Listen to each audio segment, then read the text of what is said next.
The Viewpoint, 8 to 10 p.m. Flipping conventional wisdom on its head. You are listening to Nqaba Mabece on SAFM. Founder of Biomuti, a company blending African medicinal plants and modern science to create health solutions based on traditional knowledge, is in studio here this evening on the hashtag Tuesday Takeover. Tebogo Tlhopane. Sir, good evening. Thank you so much for joining us. Welcome to SAFM. Good evening. Good evening. It's great to be here. I'm glad to be here, and it's a fantastic evening, I believe. What is Biomuti? Combination of biotech and umuti, which is isiZulu for medicine, basically. What's biotech?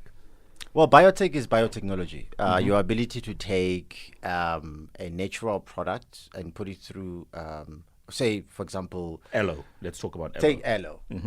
You take aloe, you process that aloe. On the other side, you have an aloe gel. That whole process is called biotech, basically. Very well. If you take, for argument's sake, Artemisia from umhlonyane, you take umhlonyane and you process that umhlonyane in a means of an extraction. Another extraction could mean also just you making tea out of it. That's biotech. I'm not about to do that with Artemisia, I can assure you that much. That for me is nothing more than medicine for the flu. It will never be a recreational drink. Absolutely. We grew up with that. And it's a thing I always mention whenever I have talks or discussions, is that we grew up with umhlonyane and Where's home? Zone 9 Meadowlands. Okay. So I was born in Zone 9 Meadowlands. I had spent a lot of time also in the Free State because I grew up at that time. I was born in 1978. Really? Yeah. You look good, eh? Thank you. 78. 78. Bugger.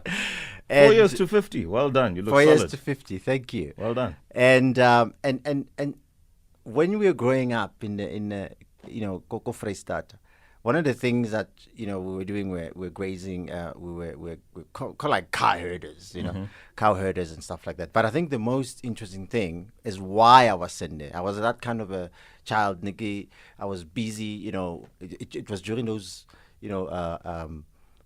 protests and stuff like that. And my mom thought, mid-80s. This is not good.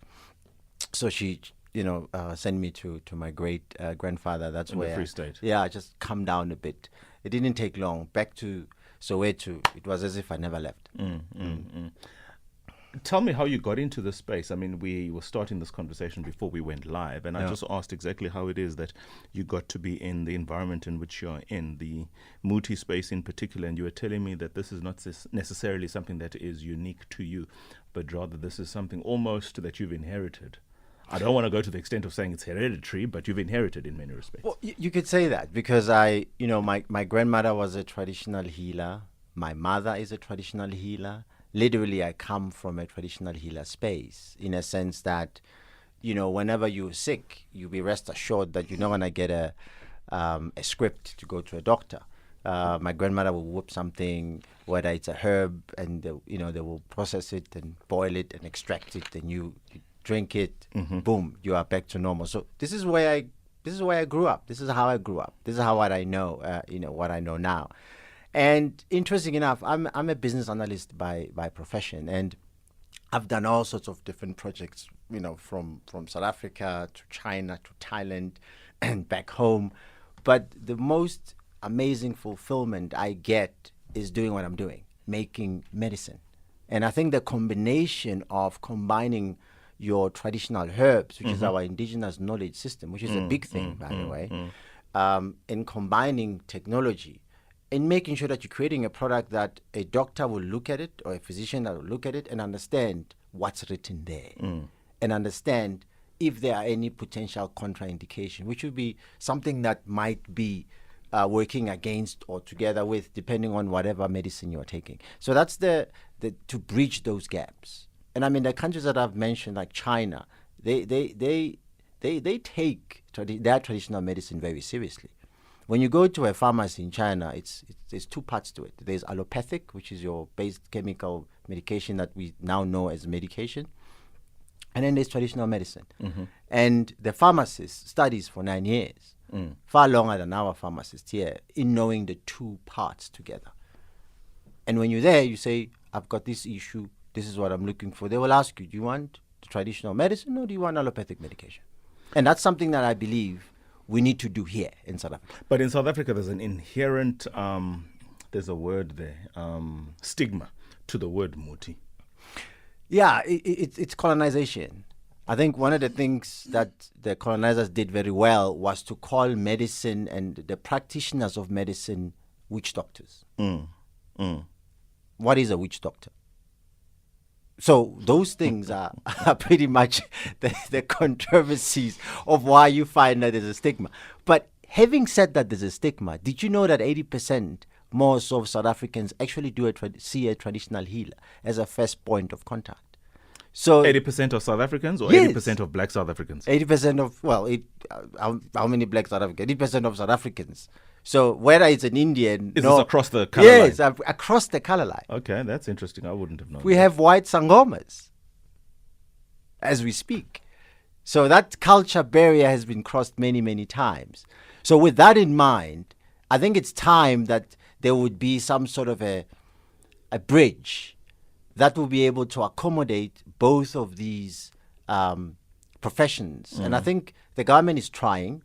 Big Pharma? Well, that's another different discussion for another day, because the fact of the matter is the whole world, since COVID, and I'm sure you'll agree, they're staying away from chemical medication. People are becoming more mistrusting. I will tell you without fear of any contradiction, to the extent possible, I avoid going to a pharmacist. Exactly. To the extent possible. Yeah. There's enough in nature, absolutely, this is my fundamental belief, to heal me of every ailment I have. 100%. It's a question of knowing or finding or just giving myself the time to find out if I don't know. 100%. For instance, I asked a question earlier this evening. What was the question and what was your response? Yeah, regarding your mom having issues on... And she has a tummy ache. Yeah, tummy ache. And I asked, is it tummy ache? Is it runny tummy? And said she ate something off. And I immediately said, activated charcoal. What is activated charcoal? Pretty much you take a wood, even from a bush, you burn it. When it's done burning, that's activated charcoal. You can actually eat that. 086 Ladies and gentlemen, this is hashtag the Tuesday Takeover, and I'm inviting you to participate in this conversation with the guest this evening, Tebogo G. Tlopane, the founder of Biomuti, a company blending African medicinal plants and modern science to create health solutions based on traditional medicine. In other words, it's the meeting at the point of biotechnology, traditionally what gives us over-the-counter medicines, and the use of traditional knowledge systems, indigenous knowledge systems of using essentially the earth to create value, health value for our bodies.